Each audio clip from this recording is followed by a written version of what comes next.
Kumusta? Kumusta? Kumusta? Kumusta? Magandang araw po. Magandang araw. Ngayon ay December 28, 28 ba ngayon? O 29? Basta ilang araw na lang. Sa Huwebes, bagong taon na. Maraming salamat po sa lahat ng mga nanonood sa aking Facebook page. Ayan po yung resulta. Oh, ayan. Nakakatuwa. Eh, maraming salamat. Malaking tulong po ang inyong ginagawa sa mga kapatid na nanonood, maging sa mga kababayan natin na nanonood, at maging dito sa aking channel.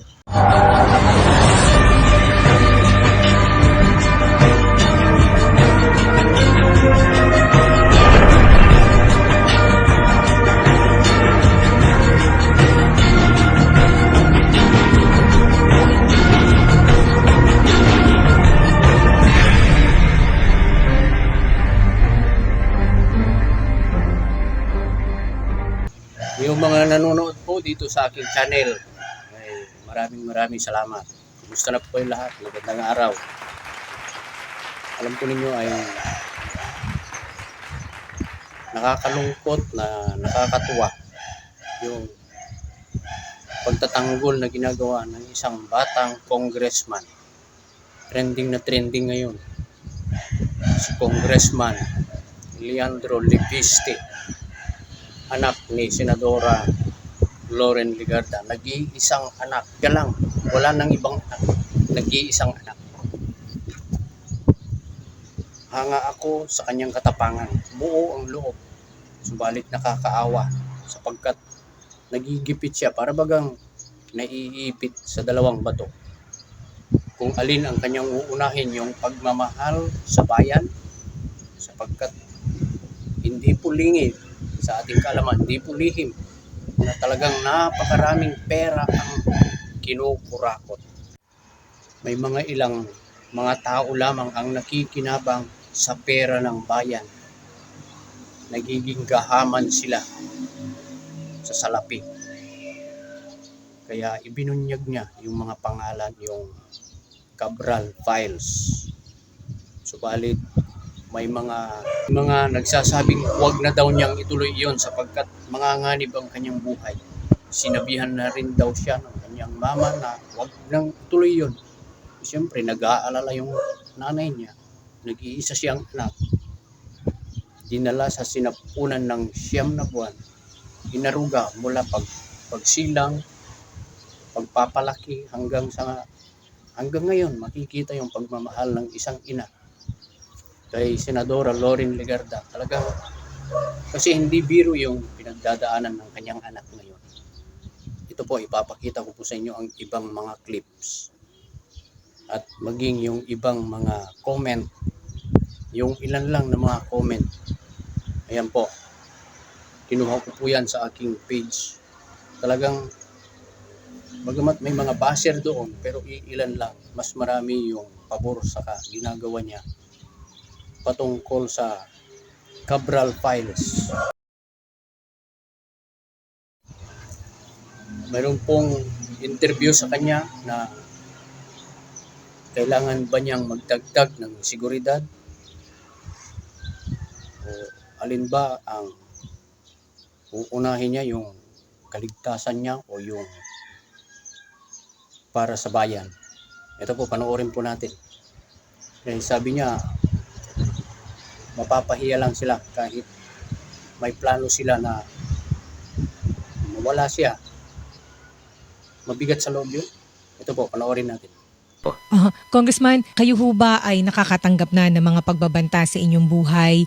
At pangalawa, kinailangan niyo ho bang magdagdag ng seguridad? Kasi hindi ho biro yung mga inilalabas ninyong information. Basta ma'am, sinabi ko, kung may mangyari sa akin, lalabas naman din po lahat. Kaya wala naman pong dahilan na isipin nila na patahimikin ako at hindi nalalabas ang mga listang ito. Muli, ako po ay humihingi ng paumanhin sa lahat ng mga opisyal ng gobyerno na nakapangalan dito. Pero sa tingin ko, wala po tayong magagawa. Lalabas ang katotohanan. At yung mga to use the words of Senator Ping Lacson, nagko-cover up sa ebidensyang ito ay mapapahiya sa kasaysayan. Wag naman ho sana, dasal naman ho namin Congressman Levis, wag naman hong mangyari yung pong binanggit ninyo na hindi magandang mangyayari. Maraming salamat po Congressman Levis sa pagtitiwala dito sa programa. Maraming salamat po. Maraming salamat po. Matindi. Parang naiipit siya talaga. Kung basahin po ninyo yung mga comment, ayan. Ilan lang sa mga comment na yan ang kinuha ko, pero napakaraming comment doon sa aking page na pumapabor sa kanya, na talagang pinag-iingat siya. Maging yung nag-interview sa kanya sa isang TV ay pinanalangin siya na huwag naman sanang mangyari yun, yung masama laban sa kanya, sapagkat talagang grabe. Hindi natin alam kung anong mangyayari. May mga nagko-comment na kung sino pa yung mga baguhan ng mga politiko, yun pa ang handang tumulong sa bayan. May mga nagko-comment din na pakitang gilas lang daw. Hindi nila alam na napakayaman ng mga Levisti. Hindi nila alam kung saan nag-aral yung batang yan. Sa ibang bansa nag-aral yan. Tapos nung umuwi, pero dito nagtayo ng negosyo, sarili ng negosyo, tapos ibinenta, pumasok sa politiko. Subalit, mayaman talaga sila. Siya nga pala, may nagpapa-shoutout na isang kapatid. Ayan po, si kapatid na Imelda Pacon mula po sa Dicalacaw ba yan? O Dicalacao? Dicalacaw, Coron. Ang alam ko yung Coron ay Palawan yan eh. Basta maraming salamat po. Shout out po sa inyo. Maraming salamat po. Thank you po sa panonood. Mula po sa Pandan Extension Dicalacaw, Coron, Calamian District. Parang kanyan. Palawan yata yan. Thank you po, thank you. Tuloy po natin yung video. Panoorin pa natin yung ibang mga interview sa kanya. Kung bakit dapat malaman ng taong bayan na kahit nanganganib na siya. Ito po. Congressman, isang tanong na lang po.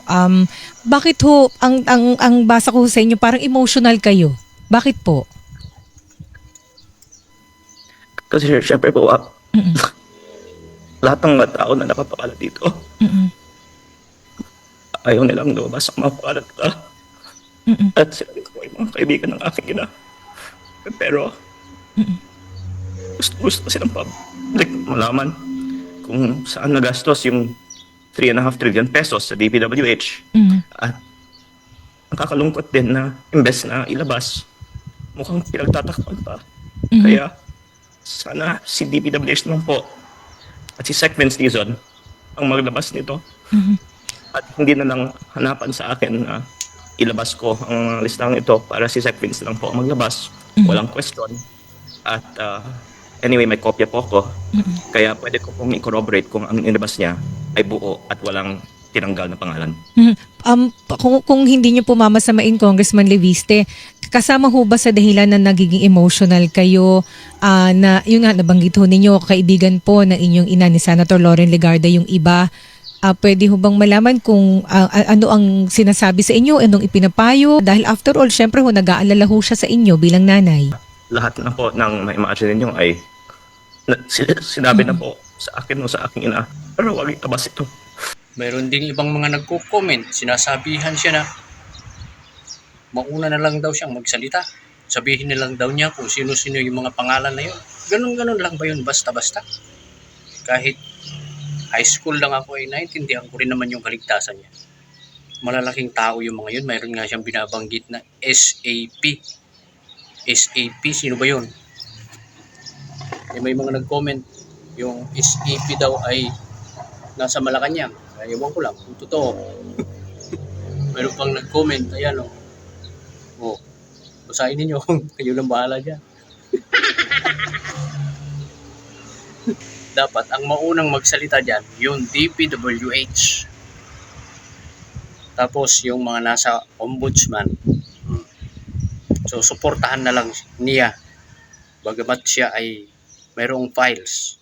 Ay pinaiimbestigahan na nga Malacanang kung saan daw niya nakuha yun.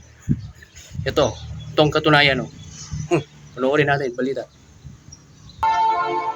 Nais pa imbestigahan ng Malacanang kung paano nakuha ni Batangas Congressman Leandro Leviste ang mga dokumentong nanggaling daw kay dating DPWH Undersecretary Catalina Cabral. Ang sagot ng kongresista, lahat naman ang sinasabi niya ay pwedeng ma-verify.